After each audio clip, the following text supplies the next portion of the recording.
This is Timber Wolves, drawn from The Singing Wilderness by Sigurd Olson.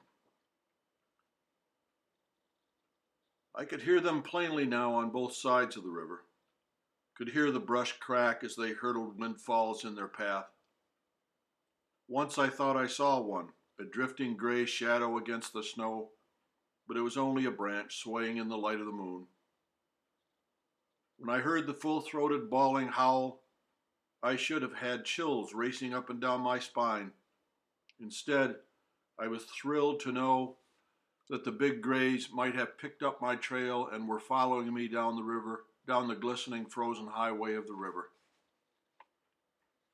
It was a beautiful night for travel, 20 below, and the only sound the steady swish and creak of my snowshoes on the crust. There was a great satisfaction in knowing that the wolves were in the country, that it was wild enough and still big enough for them to roam and hunt. That night, the wilderness of the Quetico Superior was what the voyageurs had known 200 years before, as primitive and unchanged as before discovery.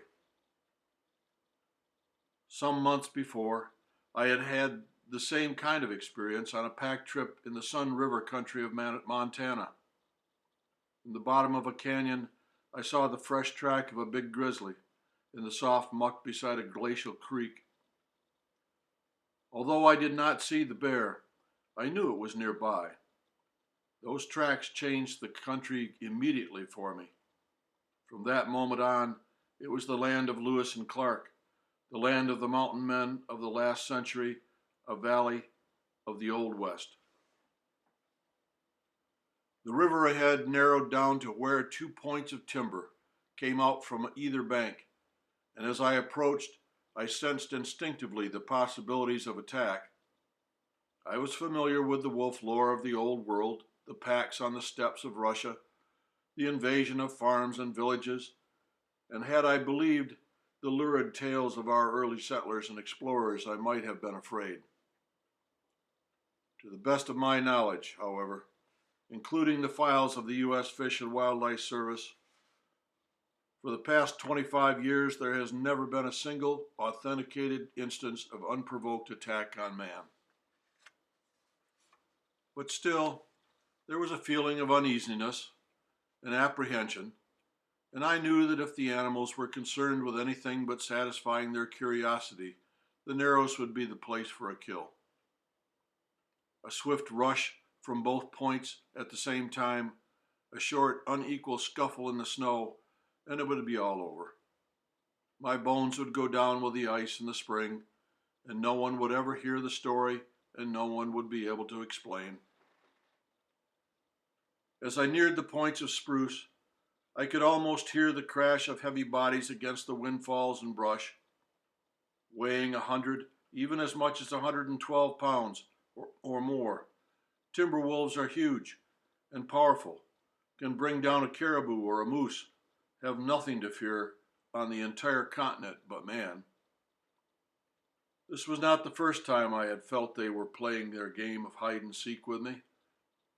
On other lone midwinter expeditions, I had sensed that they were close, a hunch perhaps, but as instinctive a reaction when in their immediate range as though I had actually seen them. I knew as I hiked along that night that I was being watched, a lone dark spot moving slowly along the frozen river. That very morning I had seen where they had pulled down an old buck on the ice of a little lake, seen how they had run the deer to exhaustion and then sliced at his hamstrings, his flanks, and his throat, seen the long crimson spurt where they had ripped the jugular, seen the bits of the mangled hide on the snow. He had been large, and his horns were broad and palmate, but in the trampled, bloody circle where he had made his last stand, he had not lasted long. He might have died slowly or of starvation or disease, but he died as he should, when his time had come, fighting for his life against his age-old enemies, dying like the valiant warrior he was out on the open ice. The wolves had not eaten much, only the entrails and the viscera. But they would return, I knew, to satisfy themselves again. Such was the habit of their kind, until we interfered with poison and trap and taught them caution and fear. When that happened, they learned to leave the carcasses after the first feeding and killed more than they would have normally. That kill was part of the age-old cycle of dependency between the wolves and the deer. The predators, by the elimination of the old, the weak, and the diseased, improved the character of the herd and kept the younger and more virile breeding stock alert and aware of danger. The deer provided food when there was no other source, when the heavy snows hid small rodents, the fish and the snakes and grubs and berries and birds that gave the wolves sustenance during all the other seasons of the year. There on the ice was evidence of the completed cycle. And though all kills are gruesome things, I was glad to see it, for it meant a wilderness in balance, a primitive country that, as yet, had not been tamed. In the narrows, the spruces stood tall and black against the sky. The shores there were only a stone's throw apart. I must walk straight down the center, must not run, must not break my pace, and suddenly I was aware that, in spite of reason and my knowledge of the predators, ancient reactions were coming to the fore, intuitive warnings out of the past. In spite of what I knew, I was responding to the imagined threat of the Narrows, like a Stone Age hunter cut off from his cave. Then, far ahead, way beyond the dangerous points, two shadows broke from cover and headed directly down the river toward me. I stopped, slipped off my pack, and waited. Nearer and nearer they came, running with the easy, loose-jointed grace that only the big timber wolves seemed to have. 100 yards away, they stopped and tried to get my wind. They wove back and forth, swaying as they ran. Then, about 50 feet away, they stopped and looked me over. In the moonlight, their gray hides glistened, and I could see the greenish glint of their eyes. Not a movement or a sound. We stood watching each other, as though such meetings were expected and commonplace.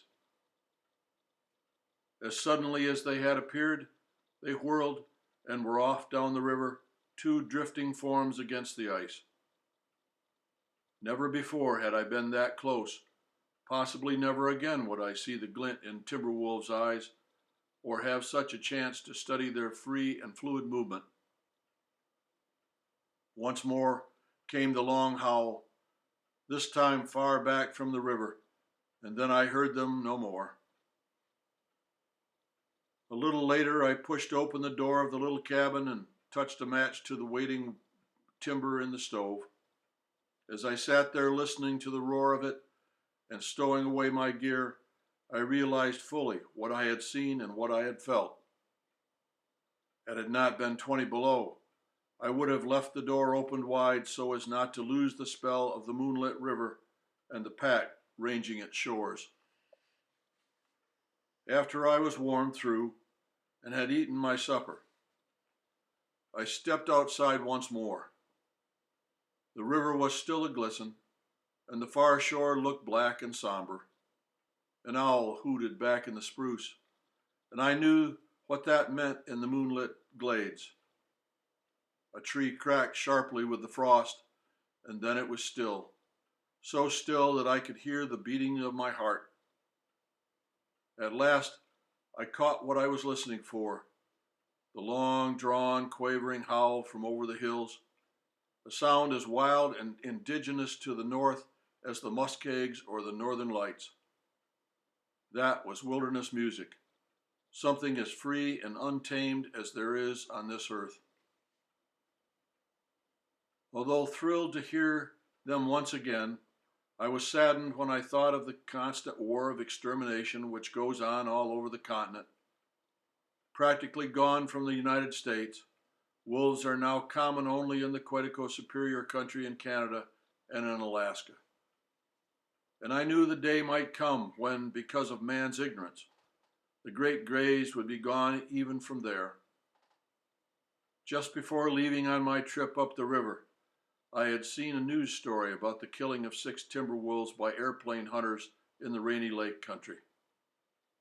The picture showed them strung up on the wing of the plane, and the hunters proudly posed beside them. As I studied that picture and the applauding captions, I wondered if the day would ever come when we would understand the importance of wolves. Knowing the nature of our traditions of the old frontier and pioneer complex that still guides our attitudes toward wildlife, I realized that it might never come. We still do not realize that today we can enjoy the wilderness without fear.